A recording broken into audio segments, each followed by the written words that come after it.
Are you competitive? Competition and being competitive is one of those common things that we see in sales because we are always competing. Hopefully in the marketplace, but also within our company, competing for resources, territory, to be number one, to get the rewards that we should, the commission. I talk a lot about Price's Law, meaning the square root of the number of reps generate 50% of the revenue. Sales leaders are going to figure this out after they watch my 100 videos on it.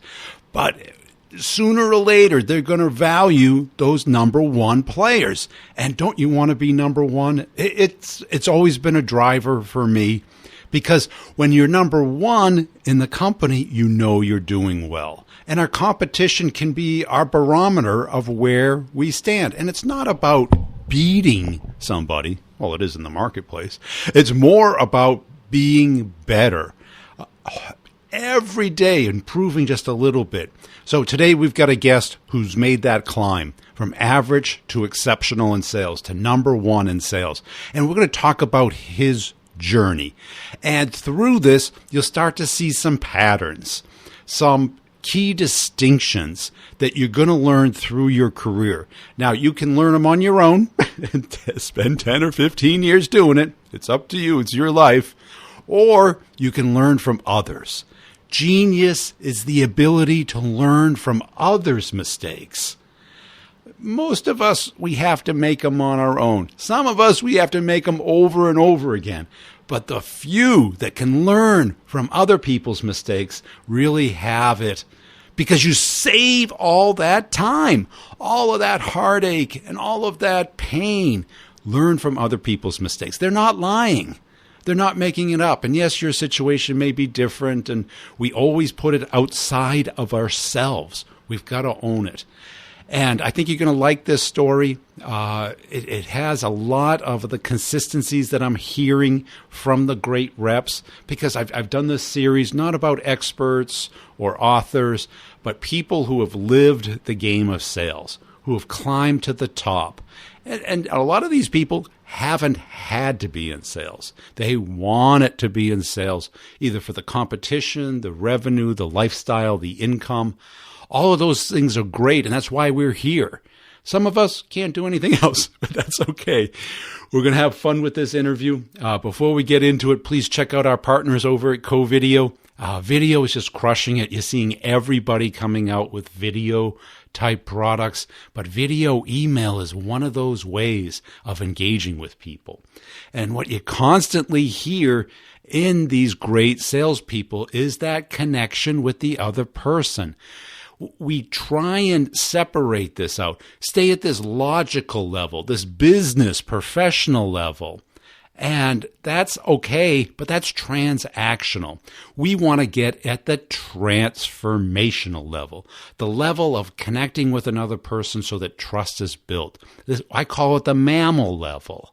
Some people call it reptilian brain or monkey brain. I think that is a pejorative of what it is. We got to look at the facts. If 95% of our conscious thoughts are controlled by our subconscious, our mammal brain, why are we selling to the 5%? Let's sell to the 95%. And think about the people in your life. Who do you trust, care about, and connect with? Is it transactional? Is it purely logical? I bet it's a little bit of emotion, a lot of just it feels good, and it's natural. And they're like me. We have lots of commonality. Let's get into the interview. I'll update everybody. If you're in the course, make sure you listen to the end. If you're interested in the courses, take a good look. The prices are going up January 1st. Go to b2brevenue.com. Schedule a time to talk to me. Prerequisites. You have to have listened to at least 5 podcast episodes. You have to be in B2B, and you have to want to become better. And it's not a course. It is polishing your skills over 12 months by talking to other people, by hearing how other people are doing it, and outlining the process and the system that is going to make you rich. Let's go with the interview. Hey, Casey, welcome to the show. As way getting started, tell us about yourself. Hey, Ryan. Well, thanks for having me on. Yeah, I'm Casey Jaycox. I enjoying life right now in a sabbatical. I had a 20-year run in the staffing consulting industry at a company called Kforce. Had an amazing experience there, but I'm now spending time on working on my dad's skills a little bit and writing the book I always wanted to write, titled "Win the Relationship, Not the Deal," and also be starting a podcast for dads. But I'm excited to help bring some common sense back to the B2B selling industry and hope people enjoy the book when it comes out. So 20 years at one place. That's kind of unusual today, isn't it? It is, man. But I was blessed to have a lot of great teammates around me, great leaders. And I think the business of consulting where I came from, or really moved into that professional services space, taught me so much about, each day is a new day. I played football in college. I'm not trying to be the Uncle Rico from Napoleon Dynamite, but that constant struggle of trying to get better each and every day. I think the elite sellers have that mindset. And I think when you do that, you don't get complacent. But because when you do this industry, selling industry can make you complacent just by, if you have a good month, good year, all of a sudden you're making more money than you thought you'd ever make. You think you're invincible, and then, client lost budget. Now what are you going to do? So what was your days and weeks and months like at that company as far as connecting with people and selling, and give us a sense of what that was like? Yeah, started out very, I think, hardcore. Some of your videos really spoke to me about the guy sitting over my shoulder with making 348 phone calls, and those weren't fun. And I quickly learned that it was more about quality and quantity. And I learned more about the art of practice, which I think sellers too often forget they don't need to do. Yeah. And I would always ask people, if you were going to go take a flight from Seattle to Maryland, would you want your pilot to know that he or she's practiced in the last year, or do you just let them wing it and trust that things are going to go right? So I really focused on that in the day in, day out. And about halfway through my career, I quickly learned in the consulting space how you can move to more professional services work. And that's when the game really changed me. I started traveling more, opened up some of our, customer headquarters for one of our largest accounts in some other parts of the country. And then really started trying to just send the elevator back down and training people and making sure people understood that it's as much as we want to win deals, it's more about winning people the right way. And if you don't win people, you're not going to have any deals. And why do you think people don't get that, or still don't get that? Because I constantly see that. Yeah, I think a couple things. I think one, they don't practice is one. I think literally, I think practice, for some reason, it's like this taboo thing. Like when they say role play, they get that pucker feeling, and people, they freak out. But last time I checked, like Seattle Mariners, we are the only team not to win a World Series. I'm so proud of that. But they still take batting practice, right? They don't get nervous during batting practice yet. But we in selling think that we're not going to role play. And I hear the excuse, people say, well, I don't sound like that in front of the customer. I'm like, BS, you do too. I just watched you sound like that, right? And that's okay. And I think sometimes leaders in certain environments don't inspire or promote an environment of humility and vulnerability, where reps are scared to say what they don't know, which I think are the three hardest words to say in life. I actually wrote about that about a couple of years ago. And I think when managers and sales leaders can create and show their own weaknesses or where they've messed up, versus telling people, hey, you're not making 638 phone calls, and you got to get more connects. Because your video, man, it was like flashback to early 2000 when I started, when it was the one about the commission report, and the dude made like 600 calls, but he didn't get paid because I didn't sell anything. Yeah. Yeah. I was like, oh, I've seen that one before. I've lived it. Yeah, because I went from a career of doing it. And when I got into sales, it was much more, relationship oriented, understanding how companies buy. And it was very unusual to start your sales career at, because I was working with people in their late 40s and 50s. Mm-hmm. They had run the gauntlet. They know how to sell to the C-suite. They've been through it. And I learned from them. But then I left there, and you went into the number of calls, CRM bullshit. And you don't understand that you're selling to people. Until we can sell to robots, connections and relationships and communication and trust are irreplaceable. Mm-hmm. You can't get trust though without commonality and rapport. Yeah. And in that order. You're right. Yeah. You're right. Yeah. And so Look, I used to joke, and my wife would say this, and it would make me uncomfortable. But I quickly learned that my gift or skill is to saying the thing that's borderline inappropriate or uncomfortable, yet it comes across in a socially acceptable way, and actually moves the relationship forward. And I did that by focusing on tone of my delivery, but trying to find something that we might have in common, and asking it in a way, practicing before me, but asking it in a way that it's about them, not me. It is about them. It's always about them. And so, I'm sure you've heard this forever, 2 ears and one mouth, let the bigger number do the work. Right. Right. And all I hear today is how to trick people into being relevant and personalized. And it's like, it's not a trick. No. We are wired this way for centuries, and it's not going to change. And when you say commonality, that is, how are we in the same tribe? Mm-hmm. Are you an enemy or a friend? Yeah. Are you here to give me food or take food from me? Well, and it'd be interesting to see if you polled your audience that listens to the show, what's the percent of people that have actually walked away from a deal because they knew it wasn't right for the customer? Yeah. And it's hard to do that. I have. It's super hard. And actually, I write about that in my book, right?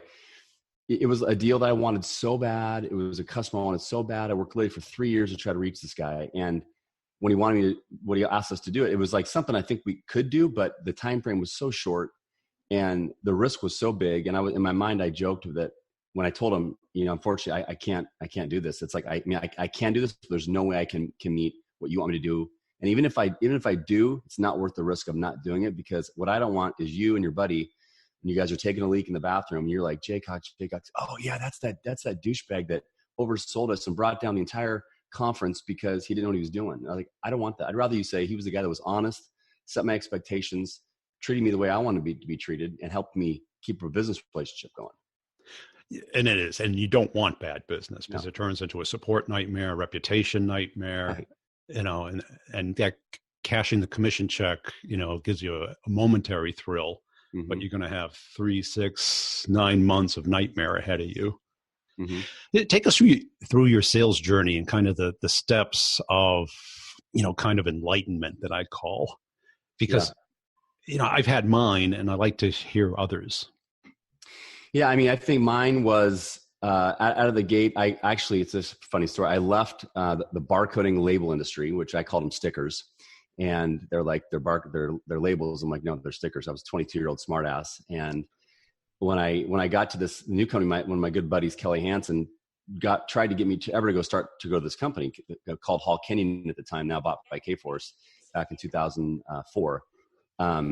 But when he had an interview, and I literally interviewed 9 times, and I didn't even really understand what the job was, and convinced them to finally hire me.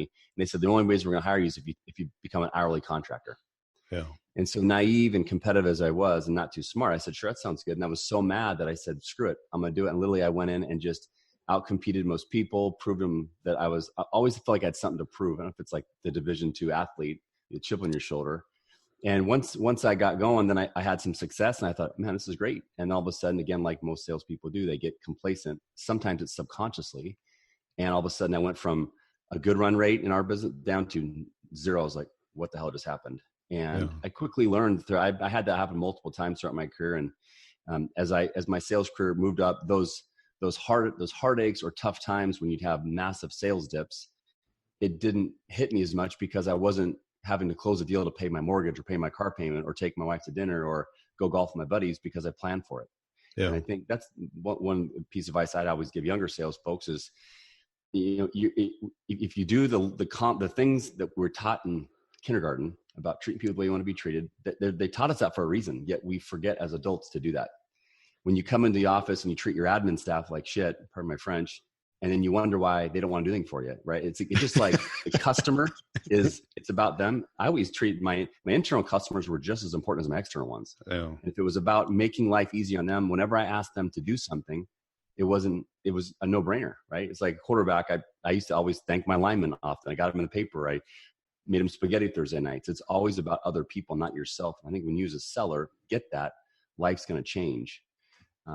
But I mean, 20 years along, I don't have time to go through my whole career, but I could just say that my journey was about constant lifelong learning, constant reading, constant looking for mentorship, constant, when I would leave a meeting, I'd always talk about, I learned this from a mentor later in my career, but I was doing this, but he gave me more structure.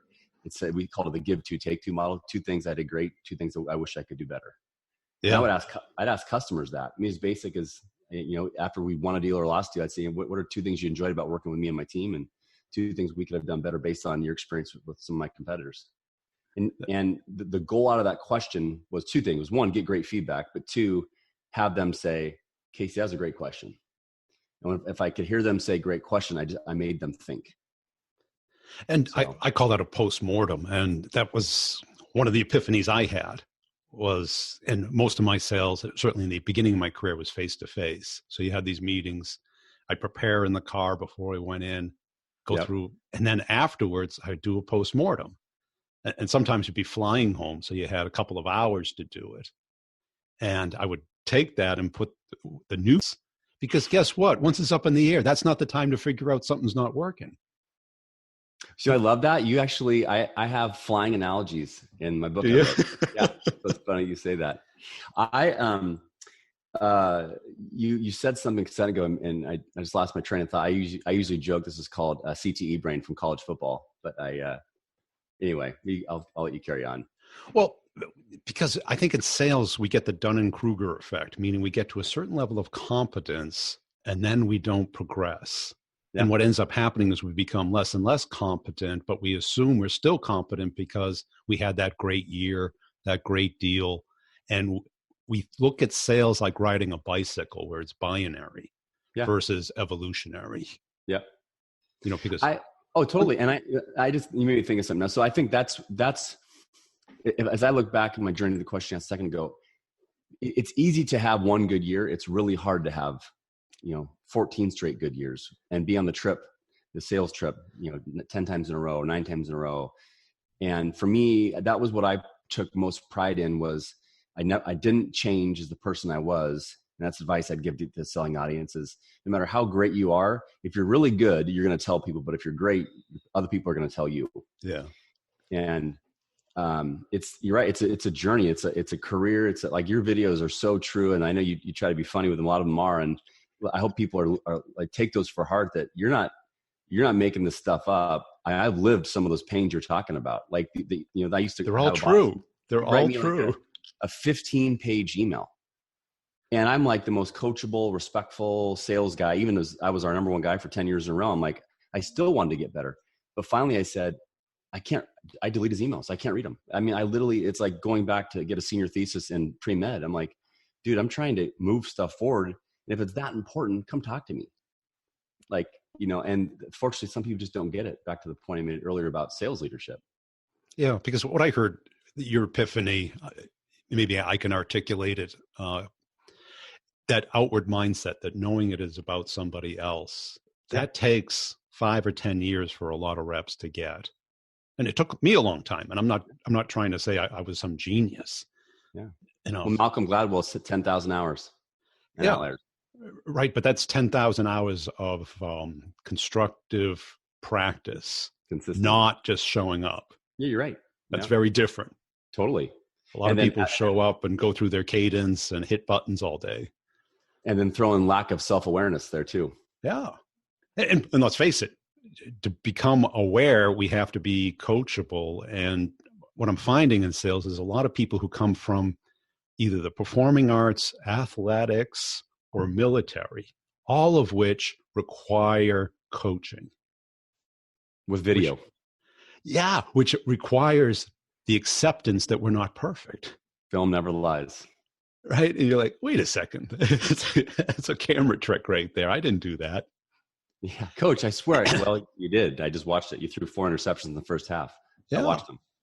And when I interview people, I tend to sense that they came from those backgrounds. And you find out, because when you go through hours and hours of someone either yelling at you or correcting you, you then understand that, yes, it's an evolutionary process. You could do it for years and years. Look at Tiger Woods, right? Mm-hmm. Peak, valley, peak, right? Same guy, right? Are you an NFL fan? A little bit, yeah. So if you next time you're watching an NFL game, watch Tom Brady, watch Russell Wilson, watch Aaron Rodgers on third down. If they call timeout and they're with their coach on the sideline, they're not checking Instagram. They're throwing.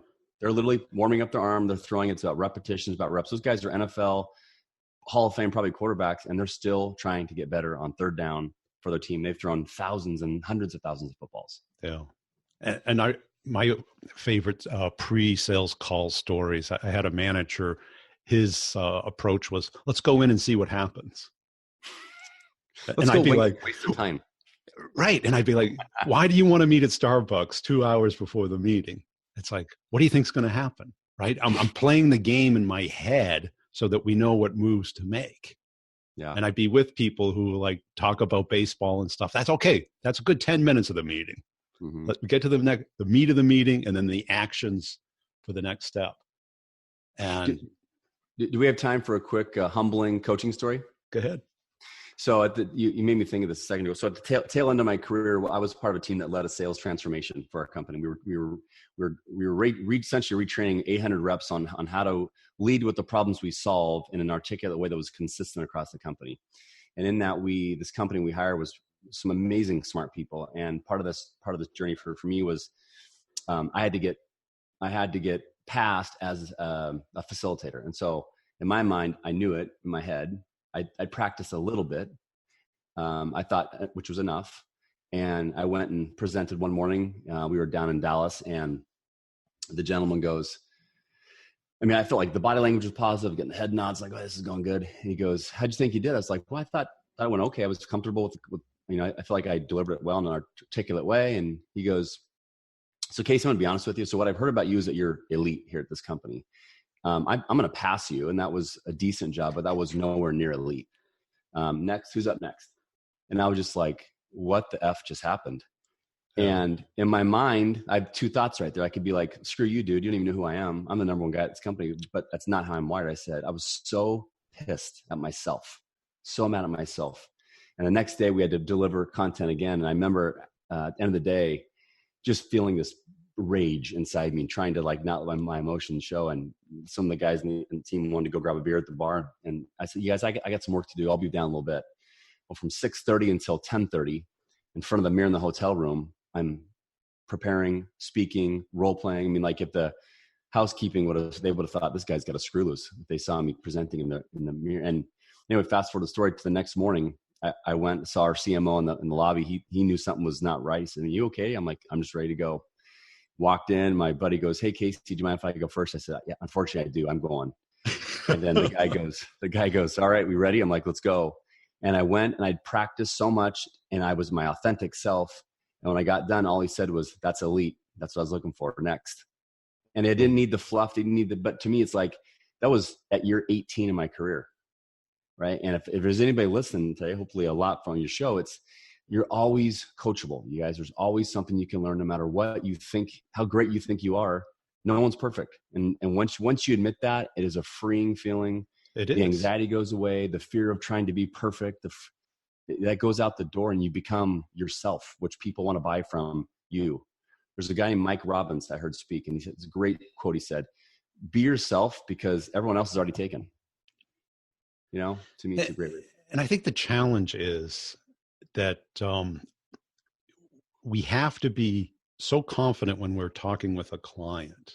We have to have self-confidence and high self-esteem. But when we're practicing, when we're off field, we should be just the opposite. We should be the guy in the mirror saying, how do I get a little bit better? And to do that means we have to admit that we're not elite. But if we're in front of somebody, we can't be thinking we're not elite, right? Because it is that athletic model. On field, the coach isn't yelling at you, calling you an idiot. They're cheering you on. Right. Off field, they're yelling at you and calling you an idiot. Right. And not because they want to feel great about themselves. It's about good sales leaders. It's about them, not the sales leader. Yeah. But I think that dichotomy, a lot of people can't get unless they were raised or experienced it either through athletics, performance, art, or something like the military, to understand the two sides of it. Performance, 100% in behind you. Off field, tear your game apart, learn how to become better. Yeah, I agree. It's definitely the people that came from those environments you talked about. They are a lot more. They can relate, and sometimes for me, it's just being someone that wants to help and change and get people to think differently. I found people that didn't. I had to work harder and really try to create different environments, ask questions in a different way to get them to finally let their guard down. And it's sad. It's sad when you watch it because they're only hurting themselves. They're only hurting themselves, and they have the talent, but they're going to continue to get in their way. Because in all of these performing professions, athletics, performing arts, sales, it is that flow state. And I don't know if you've done any research. Yeah. Yep. Because it's, a little stretch out of your comfort zone, high stakes, 100% focus, time either dilates or expands. And when we're in it, it's kind of a high. It is totally right. But off field, what we got to pull it apart and really practice it. And the people who do that are very different than the people who don't. Yeah, I think it's funny you say that, Brian. I had a hard time admitting that later in my career. Like sometimes people said, and I'm sure you've heard this, like it's if you don't have that innate skill, sometimes it's hard to teach. And you have to want it. Right. Yeah. It's will and skill model, right? If you've heard that, but that's an interesting conversation, probably a lot longer than the time we have today. But you did say something earlier that I hope people didn't take the wrong way. You said the BS CRM. What's funny is I totally agree. Sometimes the metrics and what the processes we have to do sometimes can be mind-boggling.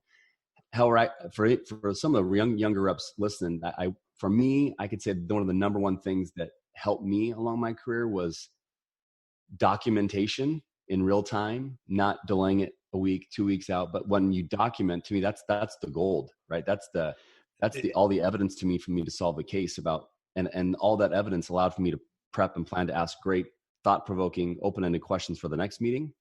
And when I stopped documenting in real time, that's when I started missing things. Right. That part is definitely true, because even if you just make a slash mark for each call you make, and then at the end of the day, you at least know how many you did. Yeah. Because we still have to do the reps. Yeah. And, if you ask somebody without making the hash mark, how many calls did you make today? I bet it's probably 50 to 30% more than they really did. Yeah. Because our mind wants to protect us. Right. Totally. Yeah. But it's funny is like sometimes I think if you use a CRM the right way and you're documenting meetings the right way from whatever you learned in that customer interaction, those systems can make you look a lot smarter than you are. A lot smarter. Like I joked, I went to Central Washington University. I used to joke it was the Harvard of the West Coast. I was the only one that said that. But if I document everything, and I remembered that Brian, your kids played lacrosse against his team from Tennessee, and he had 4 goals, and he got hurt in his left ankle, and I asked about your son the next time we met. It was about them, even though it's not selling. I'm not selling a product or service. I'm building a human relationship, commonality, rapport to get trust, so that I've earned the right to ask a business question because I've earned their trust. Yeah. Now, tell us about the motivation to write a book. So when I was in Dallas about 9-ish years ago, call it something like that, I got frustrated with our team because we were getting so wrapped up in the transaction of losing a deal. They wanted to grow so fast. And I said this phrase one day. I said, it's about winning relationships, not deals. It's about winning people. If we don't win people, we're never going to win deals. And then the light bulb went on. And then maybe a couple years later, I wrote an article that I thought was great at the time. And as I look back, it's horrendous. And I started writing a little bit more. And then all of a sudden, 37, 38 articles later, all of a sudden I started writing for the Forbes Business Development Council. And I was like, wow, I never thought I would write. And I've had English, like formal education writers say, who trained you on your conversationalist writing style? And I'm like, I have no idea what you're talking about. What does that mean? Yeah. And as a seller, I'm sure you can relate, Brian, is the best elite sellers in my mind were really, really good at having a positive, warm tone that made the reader feel like we're shooting the you-know-what right now. Or we're just grabbing a beer at the bar, grabbing lunch, grabbing coffee. And it wasn't like this structured, weird, bad writing that you thought you're getting, someone trying to hack your account from a random third world country, right? With spelling errors. And so once I realized that, I was like, maybe I got something to this. And then I just challenged, again, it goes back to that lifelong learner, wanting to be growth and push myself out there. Like, I've never written a book. I'm super excited that it's out, and I'm hoping people read it, but it's a way for me to just share a story, or I talk a lot about failure. I talk a lot about curiosity. I talk a lot about common sense strategies to win in life and business. And I don't know, it was one of the most fulfilling journeys for me personally, because I went from being 20 years at a company, you're one of the smartest in the room, to now I was one of the dumbest. And I loved the feeling, because I was learning, I was growing, I was getting better. And what do you hope people get out of it if they read it?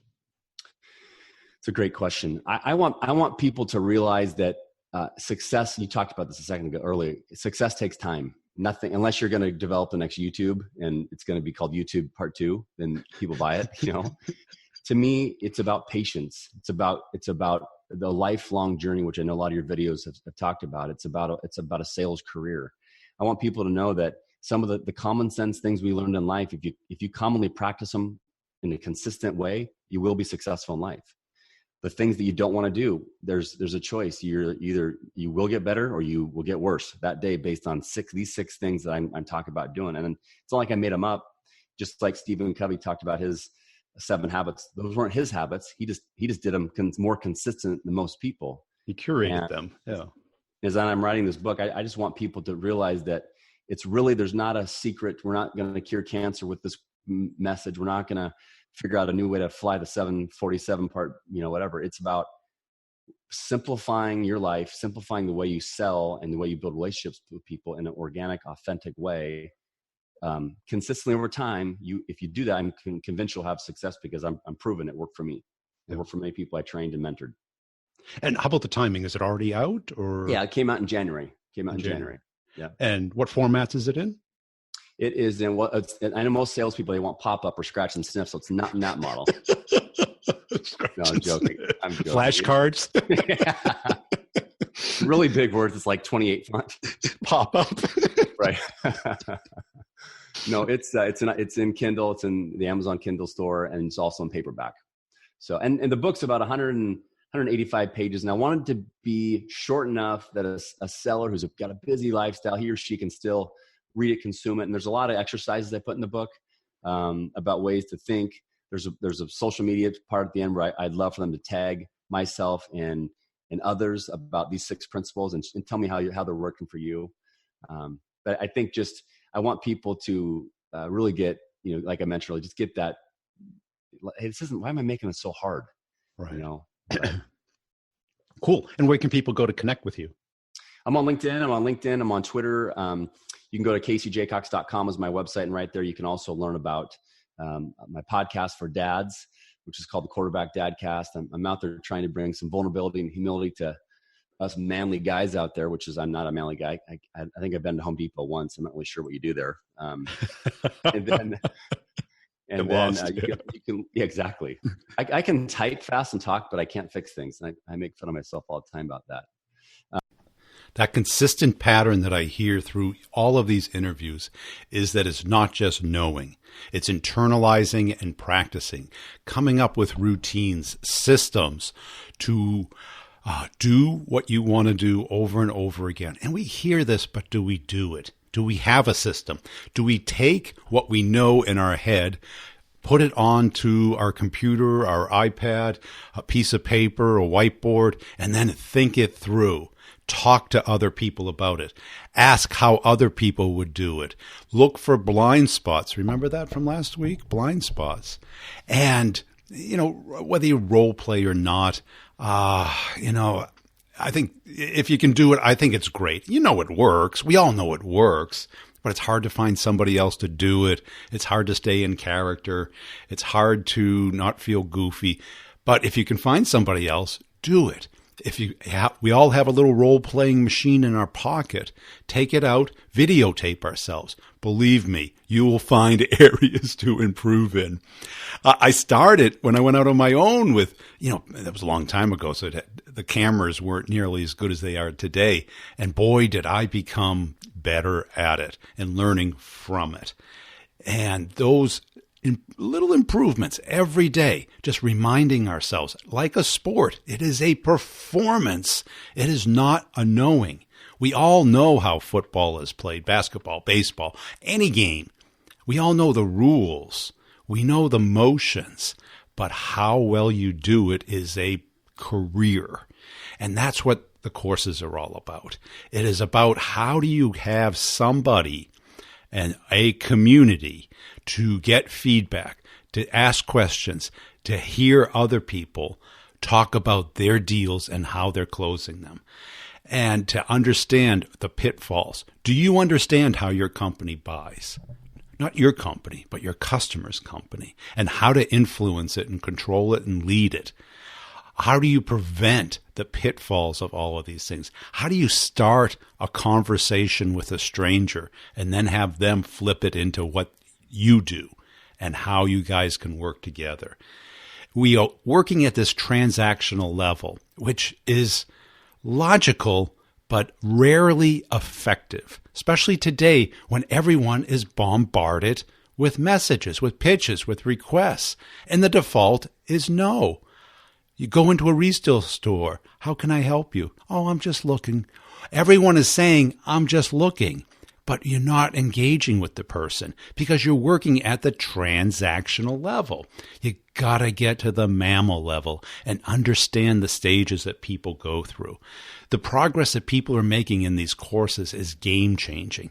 Now, it's not knowing it, because knowing it will take a couple of days. Becoming great at it will take a couple of weeks, maybe a month. Becoming awesome at it might take a year. But when you are, you'll all of a sudden be able to get into any account, start conversations with anybody, and develop them into a sales conversation. If you started the sales conversation, you get the I'm just looking. You get the hang up. You get the delete your email. And that's not what we want to do. We want to work smarter. And then we want to get hardworking at getting smarter. That is the magic quadrant. When you are working hard at getting smarter and better at sales and understanding that it is a system that needs to be executed every day. That's the silver bullet. Everybody looks for the magic subject line, the magic opening, the calling script, the magic presentation, some slides. Can you give me examples? Everybody on LinkedIn is like, oh, in a comment, they want to be taught how to sell. But can I teach you how to play football in a comment? I can tell you the rules. I can tell you throw the ball, someone catches it, and they run into the end zone. But that doesn't get you very far. You now know how. You cannot be a weekend warrior in sales. You got to step your game up. You got to do a daily practice of becoming great at sales because that's where the fun is. It's all in the top 1%. And it takes a little bit of practice, knowledge, skill, feedback, analysis to get there, but it sure is fun when you arrive. If you want to learn more, go to b2brevenue.com. Pick a time to talk it through. Make sure you're in the B2B space. Make sure you're committed. The people who are great for the course fit into that category. Make sure you listen to the podcast. That's your sample. People go, can you give me a sample of the course? Yeah, I can get you 10 years of samples. It's on iTunes. Listen to them. And if that's not enough, go to YouTube. Search Maverick Method over there. And if it makes sense and you think what I've been through over 30 years can help you make more money, let's work together. And imagine not only 2 years of office hours out there and a year of one-on-ones, and you get one-on-ones included. Because if I didn't think this would work, would I offer up my time as part of the course? I bill out at $500 an hour minimum. And that's remotely. On site, it's a lot more than that. So I would not give that up if I didn't believe in it and know that I can help you. The people who don't fit into the course, if you're so concerned about the money, look at the monthly fee. One's at a good-sized lunch, one's at a good-sized dinner per month.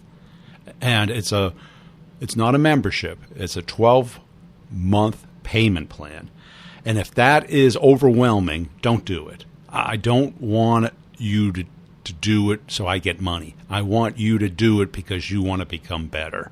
And if that's a lot of money, don't do it, because I don't want the nervous Nellies who are like, am I going to get my penny's worth? Okay, go somewhere else. Try and do it for free and come back when you're ready. And I don't mean to belittle you. I just want to be honest with you, because the people I want in the course are engaged, want help, want to become better, want to do the work. It's probably a minimum of an hour a week. It includes 3 major things: access to the content 100% day one. I don't gate it or trickle it out. 2, you get office hours, which is a 1-hour Zoom meetup every other Friday per course. The other thing is you get unlimited one-on-ones, applying the course to your particular market, either through questions, examples, and that's a 30-minute Zoom call with me. And there's never more than probably a week and a half wait for an office hours. I schedule it out. The options are 4 weeks out. So if you want to guarantee a time, you can guarantee a time, because everybody just schedules the current week. So if you don't see it in the current week, look the next week. There's sometimes, and there's definitely sometimes the third week. And what's in it for me? I want to help reps. I want to build great content. I want to address the critical issues that you're facing today and help you crush your number. Because when you get people who are in the course saying, I closed the largest deal in the company's history, I got into this account in less than an hour, my life is different, because now I love sales and I understand what's going on. This is not a course that you see like on YouTube by people who have never sold. I sold for 25 years carrying a bag, the last probably 7 years consulting and training on site, but it was much more engaged. I didn't like doing the pop-in 2-day thing and never see the people again. What I find is that's the I know it category. Yeah, you know it, but are you doing it? Are you taking feedback? How well are you doing it? That's where the magic is. And that's why the course is a year-long type of thing, instead of just learn it and now I know it. Okay, but are you using it? Are you applying it? Let's take a look at it. Let's build a system. Let's get some momentum going. That's it. Enough about that. Hey, are you on LinkedIn? Can you go follow the page, the Brutal Truth About Sales and Selling podcast page? Just search for it. It'll come up under companies. Just follow it. If you could like, comment, and share. If you see a post of mine go by, I'd appreciate that. If you're looking for more content about sales, there's sales questions, brutally honest answers, and the B2B Revenue Leadership Show. So just search for those. My website is b2brevenue.com. B2, the numeral 2, not the word 2, brevenue.com. We'll see you soon. Thanks for listening.